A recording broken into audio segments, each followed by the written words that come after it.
Going on, Falcon fan? It's your boy Ricondo. Come back at you with another video. So today we're going to give a little quick Atlanta Falcon news. Then we're going to talk about offensive line.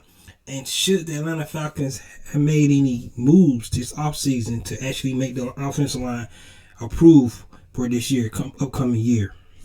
So guys, before we get into that, if you have not already, go ahead and subscribe to the channel. Please hit the notification bell so you know when I drop another video. Please hit the like button so I know you guys like to hear what I talk about.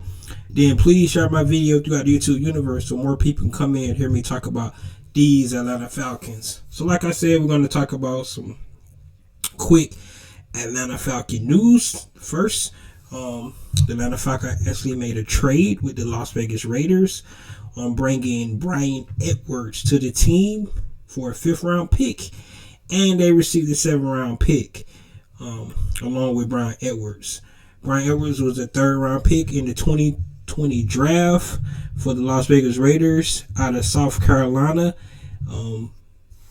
This guy, he actually, had trouble getting on the field in 2020, but in 2021 he actually was able to get some playing time. 34 receptions, 571 yards, 3 touchdowns. So I think this is a good pick for the Falcons, pickup for the Falcons, because actually got him for 2 more years on the contract, so they actually get to see what they got in a young, talented receiver. I think he comes in probably as receiver number 2, right behind Drake London, and it's a big guy. This guy is 6'3", 212, running 4.5 in the 40. If you go look at some of his tape from the Raiders, he has a lot of contested catches. That sounds familiar, and he breaks a lot of tackles, get a lot of yak yards. So you can tell that Arthur Smith is trying to build a physical team with all these receivers, all these skill players, from the running back to the receivers to the tight ends. We're going to actually be very physical from a skill position, and I love this trade for the Falcons. Like I said, that receiver room is going to be very competitive this offseason. It's going to be interesting to see who the Falcons end up keeping. They're going to actually keep 6 receivers. I think now that you see Drake London, I think Brian Edwards, and probably the Lumdays of kids. You can see those 3. Then, of course, you got Auden Tate, Demir Bird, who they brought in. Frank Darby is going to be interesting. Pick from last year. See if he can stick. We didn't get to see a whole lot out of him last year. So hopefully he can be able to get on the field this year to show what he has. So I think it's a good signing. In other news, the Falcons actually released Kendall Sheffield. It was one of the cuts that wasn't surprising.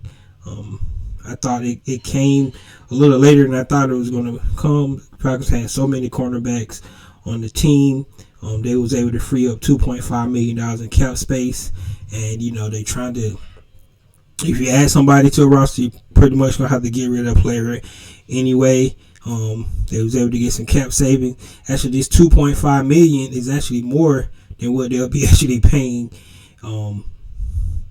Brian Edwards his 2 years there. So that's a good deal and a smart salary cap maneuver by the Atlanta Falcons. They also released Ryan Becker as well, the tight end that we had. It's probably because of the signing of the drafting of John Fitzpatrick from the Georgia Bulldogs. So we don't really need that many tight ends when we brought in Fisker. We already had Brian Hesse, Kyle Pitts, and now John Fitzpatrick. So we do have 4 tight ends on the team. There's really no need to have a 5th tight end, so that's why they got rid of Ryan Becker. So that's all the Atlanta Falcon news that I got right now. The Falcons are making deals, making moves. We'll just have to see what else they do before the end of the weekend. All right, so let's talk about offensive line. And I'm talking about offensive line because I was looking at a report. And I've been talking about the physicality of this team and Dr. Smith trying to create an identity. A former offensive lineman himself, wants to be able to run the ball and be physical. But to be honest, the Atlanta Falcons offensive line was one of the worst offensive lines in the league last year. It was ranked 29th in the league. The reason because of that, because 3 of the offensive linemen on the team was ranked in the bottom half of the league in offensive line play. Jalen Mayfield gave up 11 sacks. That was most by any guard in the league last year. Caleb McGarry gave up 9 sacks, and that was second by any tackle in the league.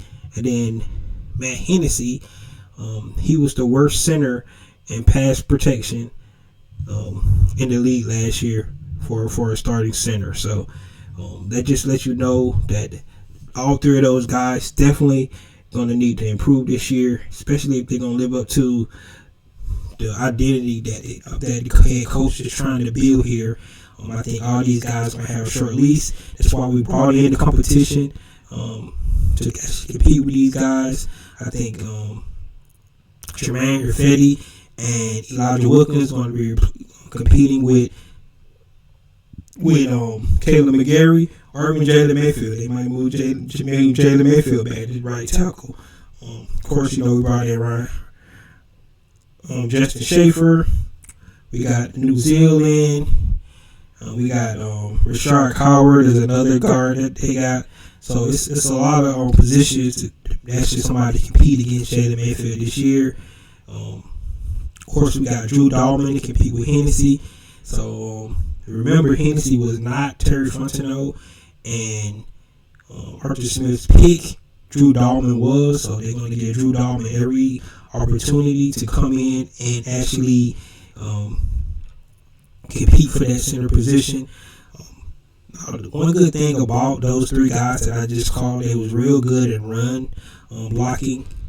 So they're not all bad, but their pass protection was so subpar that it made the offensive line as a whole go down, because we gave up 200 pressures last year, which, like I said, was one of the worst in the league.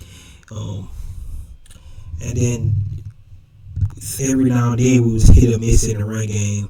I do remember a stretch we ran the ball pretty good. We had over 100-yard rushing in like 3 or 4 games last seasons, but that was against some of the lesser defensive front lines. If you look at the schedule this year, our defense we're going to be going against is going to be pretty tough. We're looking at guys in the first game, people like Cameron Jordan, who just really take advantage of Caleb McGarry every time he plays him. Then we go, of course, play the Super Bowl champion with Aaron Donald, Leonard Floyd, and his guys. Those guys, we might get a reprieve with the Seattle Seahawks, but Pete Carroll always have a good, solid defense. Then next 2 games, we play the Cleveland Browns. Of course, that's going to be an issue. And then ending that 5th game off with the Tampa Bay Buccaneers, with Vita Vea and all those guys in the middle. So it's definitely going to be interesting to see what kind of competition is actually going to go this offseason. I think offensive line is probably one of the weakest spots on the team right now, because we didn't do a whole lot in our season. Yes, we brought in a lot of free agents, but it's going to be determined if any of those guys can actually take the starting position from the incoming guys that's already in those positions. Jalen Mayfield, he just had 1 season, so you could definitely see a jump from year 1 to year 2.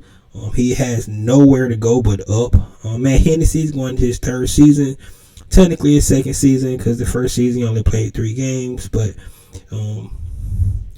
he definitely going to have to show some improvement. And then Caleb McGarry, I think we know what Caleb McGarry is right now. He's an up and down player, but he is in his contract year, so maybe he comes out and be motivated to actually play better and hold up on his end. But in order for Arthur Smith to be able to run the kind of offense that he wants to run, his offensive line has to play better. You can have all the physical skill players that you want, We have mobile quarterbacks, so the pass protection won't have to be as good as we need it, because we do have quarterbacks that can move off the spot, that can be able to scramble and get out of some kind of trouble. But at the same time, we need to be able to control the line of scrimmage. That's the team that I think Arthur Smith is trying to build. You can see by the physical players that he's bringing in, the identity that he has, and if you're looking at the team and you're starting to look at it different, you only see a few players from the Dan Quinn era still on the roster. So you can already see the transformation of the team and identity that Arthur Smith is trying to bring, and then on the defensive side, along with Dean Pease. So let me know what you think about the offensive line. Did you think they did enough? Do you think that's going to be one of our biggest issues this year? Especially if we roll with those same 5 guys. Hopefully they show improvement. If not, I think Arthur Smith should definitely have a short leash on them and be able to put the correct 5 on the court. Remember, I forget what season it was. I think it was, we had a dress rehearsal game, preseason game against the Cleveland Browns, and our offensive line got destroyed. And that's when Thomas Dimitrov decided to go in and make a trade with Tennessee to fortify that left guard position. That's the last time we actually had somebody that come in to actually play well in that left guard position. So let me know what you think about the offensive line. Think we gonna even have a chance to if we compete with those guys this year, or are we going to see some improvement or make some changes? Let me know about what you think about the transactions that the Falcons made today. And once again, guys, this is your boy Ricondo, coming back at you with another video. Peace!